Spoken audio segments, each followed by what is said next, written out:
Halo semuanya, perkenalkan nama saya Vito Aditya dengan NIM 4345104. Pada video ini saya akan melakukan referensi atau menjelaskan pekerjaan yang sudah saya kerjakan pada modul 6 yaitu Payment Gateway pada mata kuliah workshop pengembangan perangkat lunak web framework. Nah, jadi pada modul Payment Gateway ini saya menggunakan proyek yang sudah ada yang kemarin. Nah, di sini saya menambahkan 3 hal utama. Yang pertama yaitu di sini saya menambahkan sistem role, yaitu untuk admin, vendor, dan customer. Nah, dan yang kedua yaitu fitur pemesanan online yang seperti ini. Dan yang ketiga yaitu integrasi payment gateway menggunakan Midtrans dalam model sandbox. Jadi yang pertama saya buat ini yaitu saya menambahkan kolom role ke dalam tabel user.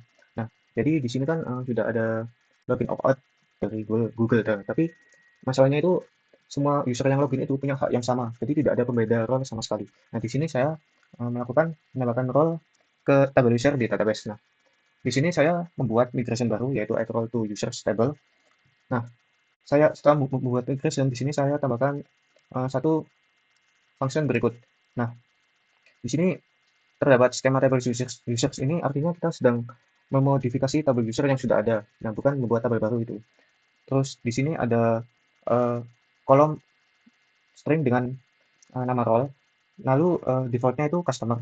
Nah, jadi artinya setiap user itu yang baru daftar atau login ke sistem saya itu otomatis role-nya itu langsung jadi customer.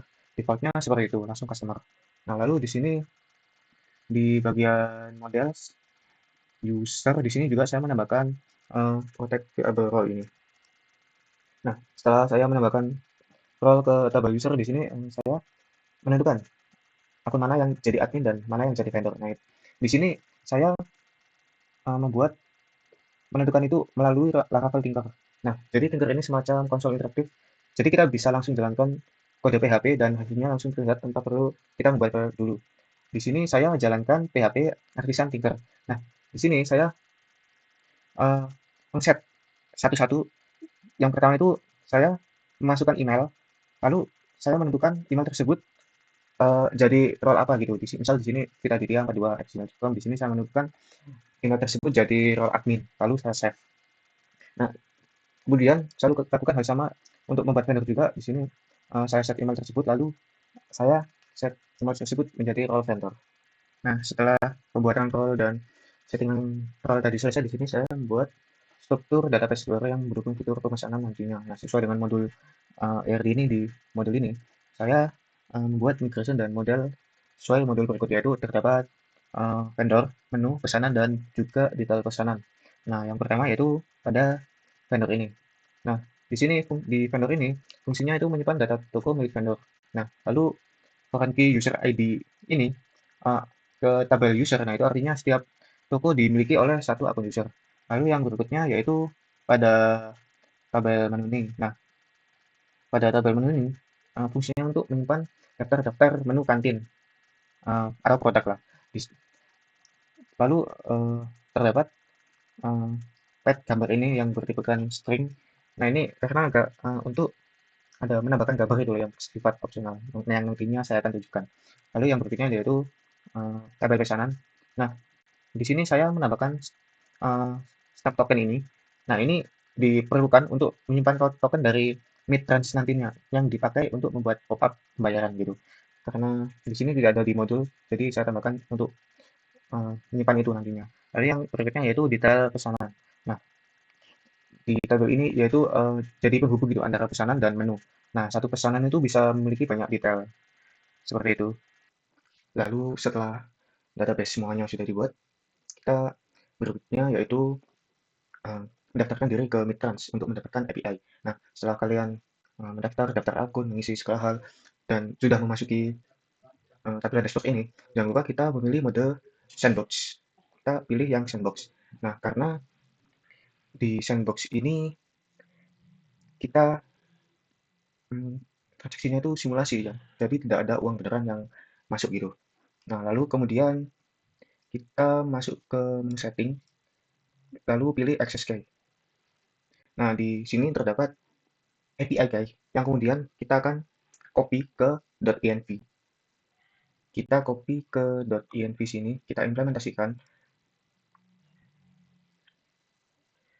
Nah, lalu pastikan untuk midrange is production ini bertipe false. Nah, itu memastikan sistem itu pakai mode sandbox, bukan production. Jadi, kalau kita true, baru itu uang beneran yang bergerak gitu.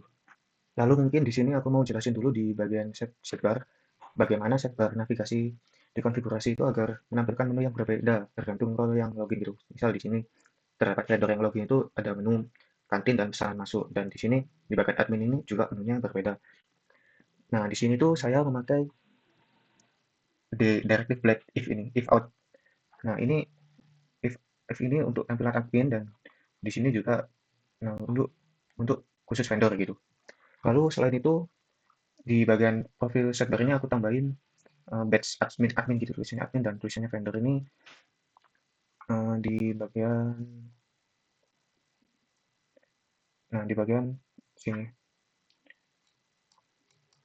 stopper ini. Nah, jadi kalau login sebagai admin ya badge-nya itu tulisannya admin, kalau vendor ya tulisannya vendor seperti itu. Oke, lalu yang selanjutnya yaitu saya tunjukkan pada halaman role vendor. Di sini vendor itu bisa menambahkan produk atau buku yang akan dijual gitu, lengkap dengan harga, dan si vendor itu bisa menambahkan gambar dari produk yang akan dijual di situ. Di sini juga ada pesanan masuk dari customer yang membeli produk vendor tersebut. Lalu untuk controller di vendor menu controller ini uh, ada logika penting gitu. Jadi setiap kali vendor membuka halaman itu sistem itu otomatis mengecek apakah vendor itu sudah punya profil toko di label vendor. Kalau belum ada, langsung dibuatkan otomatis. Itu pakai function ini first order ini. Ini cari record yang cocok, kalau tidak ada itu baru dibuat. Nah, ini mencegah duplikasi profile vendor gitu. Di sini juga ada vendor pesanan controller tadi. Di sini juga ada filter status. Lalu selanjutnya ini lanjut ke halaman pemesanan untuk customer atau halaman pos yang terintegrasi langsung dengan Trans. Nah, jadi sesuai dengan yang di modul, customer itu tidak perlu login. Jadi di sini halaman utamanya itu aku slash ini dari halaman dashboard menjadi halaman pemesanan pos itu. Di sini terdapat syarat berjenjang. Jadi customer bisa memilih vendor terlebih dahulu, lalu pilih judul buku. Di sini juga customer bisa memasukkan jumlah dari produk yang akan dibeli, lalu lanjut ke masuk transaksi. Setelah masuk ke keranjang dan klik bayar sekarang, di sini customer memilih metode pembayaran yang akan dipakai. Misal ini mau pakai via account, lalu ada ini virtual account ini. Nah, setelah melakukan itu, jadi sistem itu akan membuat GUID baru. membuat akun Ghost otomatis. Nah, ini membuat Ghost otomatis sesuai dengan modul, dan data pesanan itu disimpan ke tabel pesanan tadi dengan statusnya itu tertunda. Lalu sistem itu meminta Snap Token ke server Midtrans, dan pop-up pembayaran Midtrans itu muncul di pembayaran ini tadi. Karena kita tadi sudah memesan, jadi kita akan melakukan simulasi pembayaran dengan Midtrans Simulator. Nah, di sini kan kita tadi menggunakan Virtual Account. Nah, lalu di sini kita masuk ke eh, simulator sandbox Midtrans ini. Di sini kita memilih sesuai yang kita bayar tadi. Tadi kan memakai virtual account dari BCA. Nah, kita kopas untuk virtual account yang tadi, lalu kita inquire. Nah, di sini sudah masuk tadi pemesanan dari customer tadi, lalu kita bayar. Nah, pembayaran di sini sukses. Kita masuk ke halaman ini, lalu kita cek status. Di sini juga ada tampilan payment sukses. Lalu klik OK. Nah, pembayaran ada pop-up muncul pembayaran berhasil.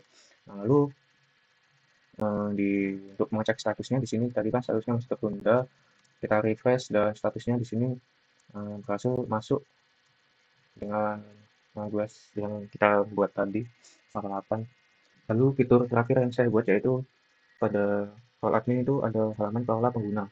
Nah, di sini itu admin itu bisa melihat semua user yang terdaftar, dan admin juga bisa mengubah role dari user tersebut. Misalnya ini ada customer, di sini admin juga bisa mengubah customer yang menjadi vendor maupun admin. Lalu sebelumnya kan untuk jadi vendor itu harus manual lewat Tinker ya. Di sini dengan halaman ini, jadi cukup pilih aja ini, pilih mana yang akan diubah gitu. Lalu di bagian controller ini juga punya dua fungsi. Yang pertama itu ada index, dan yang kedua itu ada update role. Index itu untuk menampilkan daftar user yang tadi menampilkan semuanya. Lalu untuk update role itu untuk membuat ya ini tadi untuk melakukan perubahan role. Contohnya seperti ini. Mungkin itu saja semua yang sudah saya kerjakan pada modul payment gateway ini. Mungkin itu saja. Jika ada salah kata saya mohon maaf. Terima kasih. Sekian video responsif dari saya.